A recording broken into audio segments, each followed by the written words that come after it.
The water sounds different that morning. Melissa is 3 miles into her run when she hears this wet, desperate whining that cuts through the rush of the creek.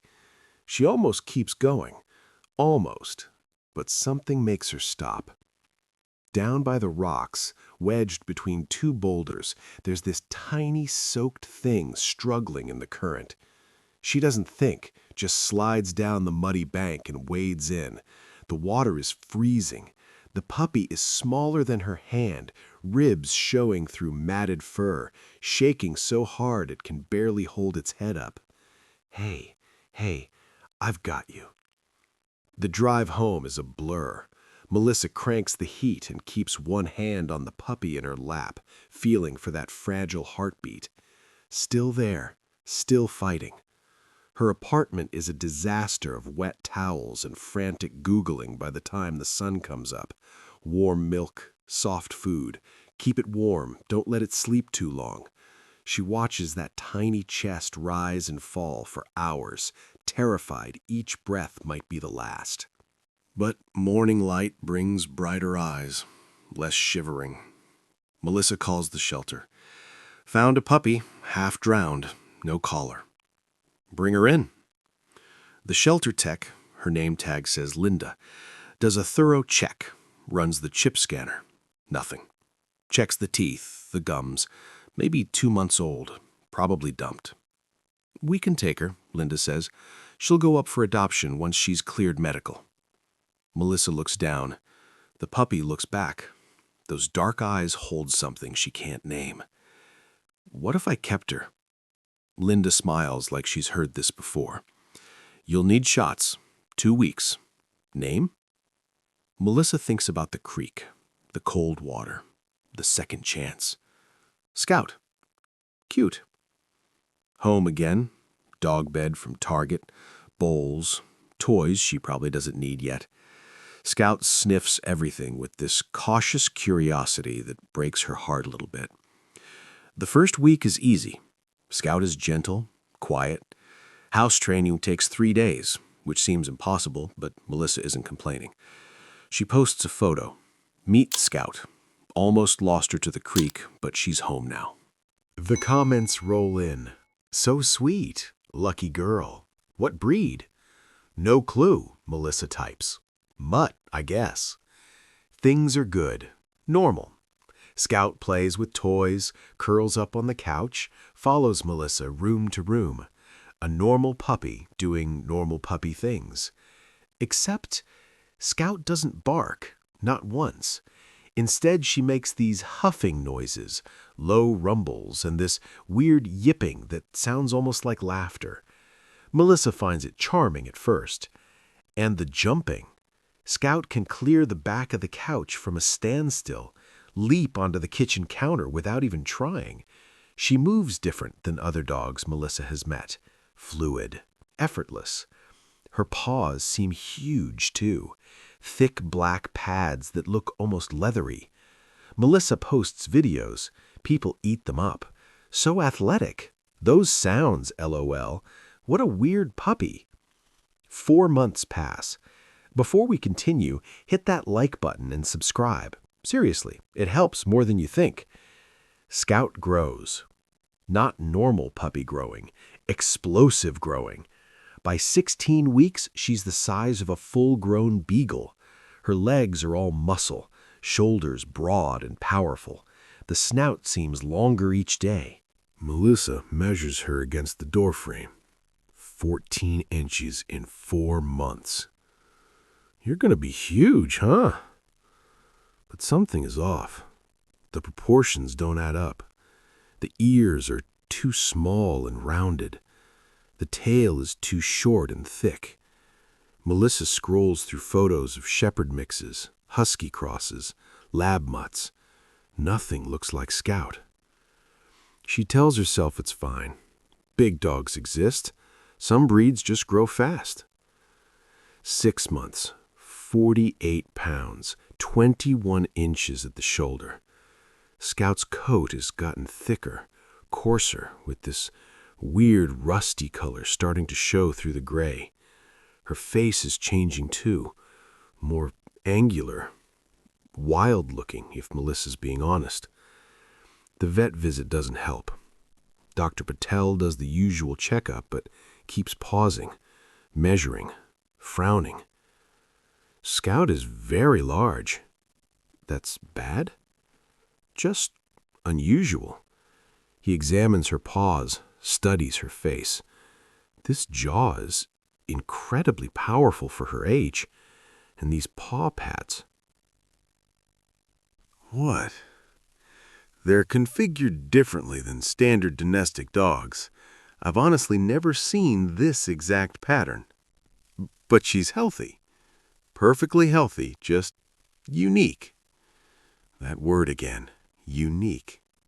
Melissa drives home with Scout's head out the back window, ears flapping, completely unbothered.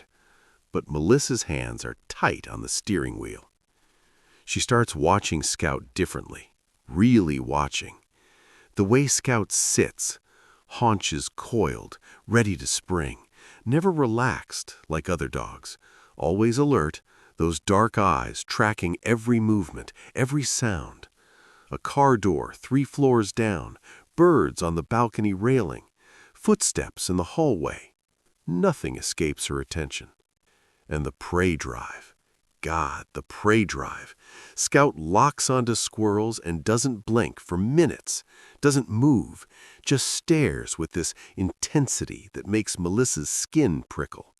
When a neighbor's cat crosses the parking lot, Scout goes rigid, pupils blown wide.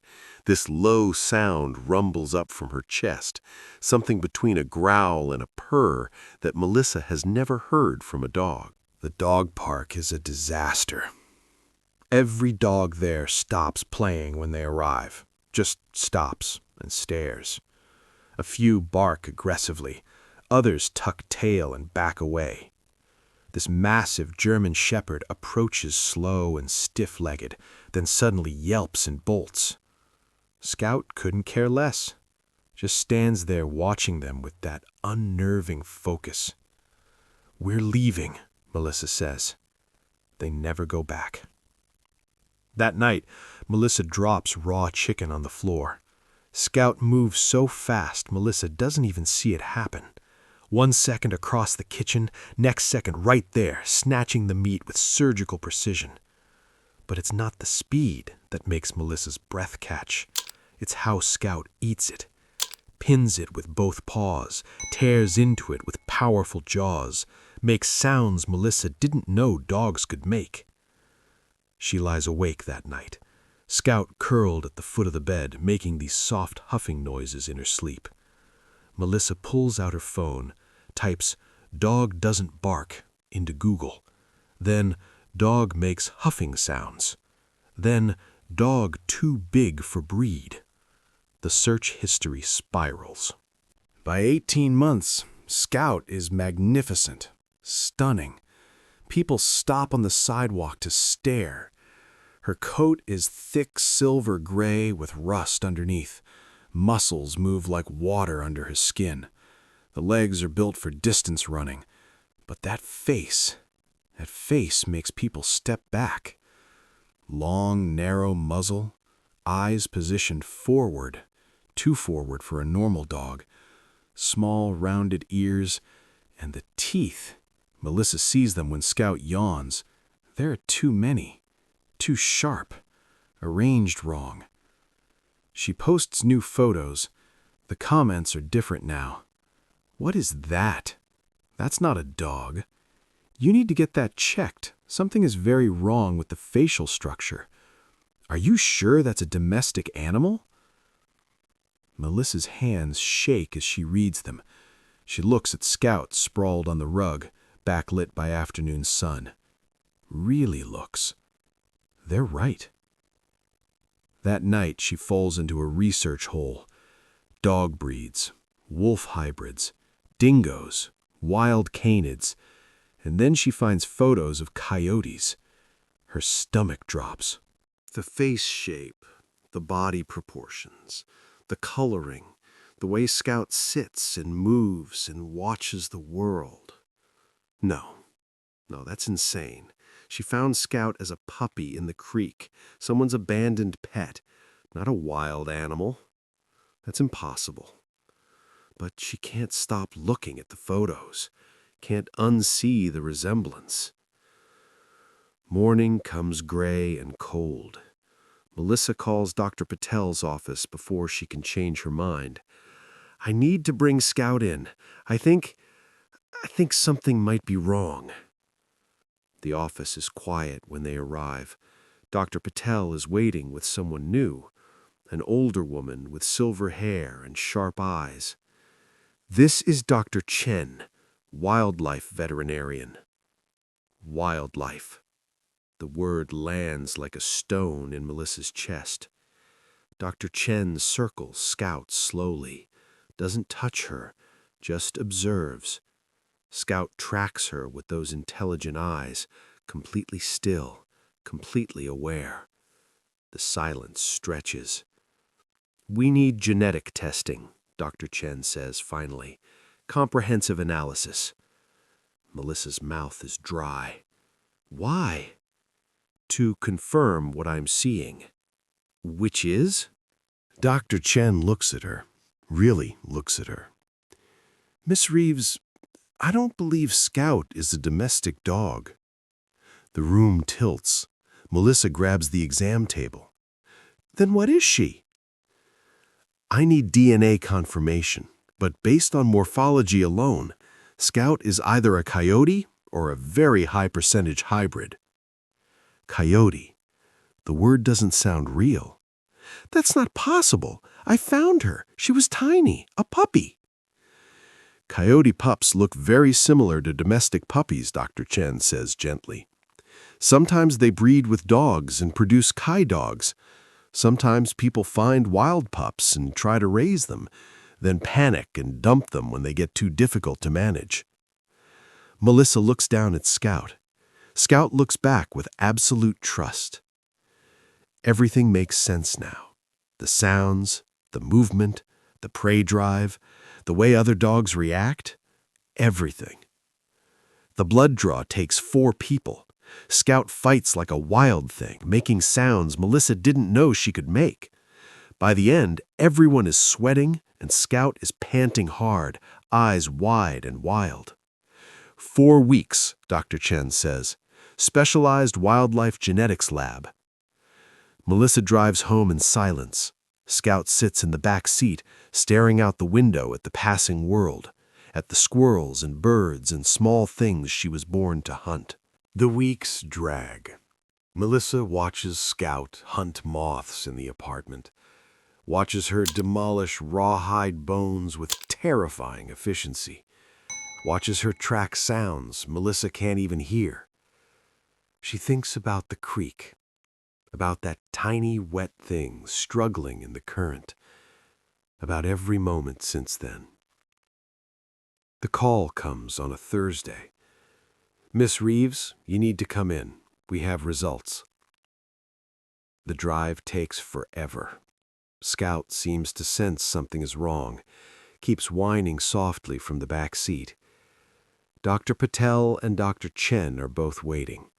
Their faces tell Melissa everything before they say a word. Sit down, Dr. Chen says. Melissa sits. Scout lies at her feet, head on Melissa's shoe. We ran comprehensive genetic testing. Dr. Chen opens a laptop, shows charts and graphs that blur together. The results are unambiguous. Melissa can't breathe. Scout is a pure eastern coyote, not a hybrid, not a coy dog, 100% wild coyote. The room goes silent except for Scout's breathing. You've been living with a wild predator for 2 years, Dr. Chen continues. Her voice is kind but firm. Somehow, Scout ended up in that creek as a very young pup. You rescued her before she was naturally weaned. She imprinted on you. That's why she bonded, why she learned house behaviors.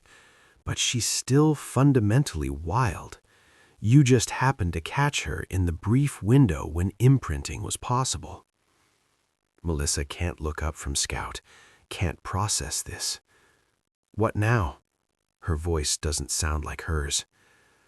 Most states prohibit keeping wild coyotes, Dr. Patel says quietly. You'll need to surrender Scout to a wildlife rehabilitation facility or licensed sanctuary where she can be properly cared for. No. The word comes out harder than Melissa intends. No. I saved her. I raised her. She's mine. Miss Reeves, she's mine, Melissa's voice cracks. Tell me what I need to do to keep her legally. Whatever it takes, I'll do it. Dr. Chen and Dr. Patel exchange a long look. Finally, Dr. Chen sighs. Then you need to understand something.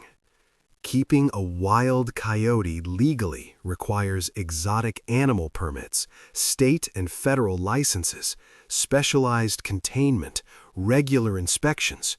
Your life will never be the same. This isn't a pet anymore. This is a wild animal that happens to trust you. That distinction matters. Melissa looks down at Scout. Scout looks back with those dark eyes that have watched her for 2 years. I don't care. Whatever it takes, Scout stays. The next 6 months are brutal.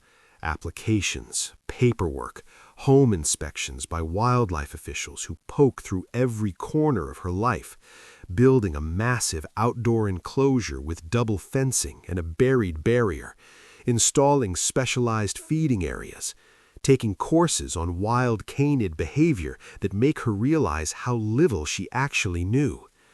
Dr. Chen teaches her everything: coyote psychology, territory needs, vocalizations, prey drive management, things Melissa never imagined needing to know. The permit costs more than her car. The enclosure costs more than that. She works overtime, sells things, doesn't care.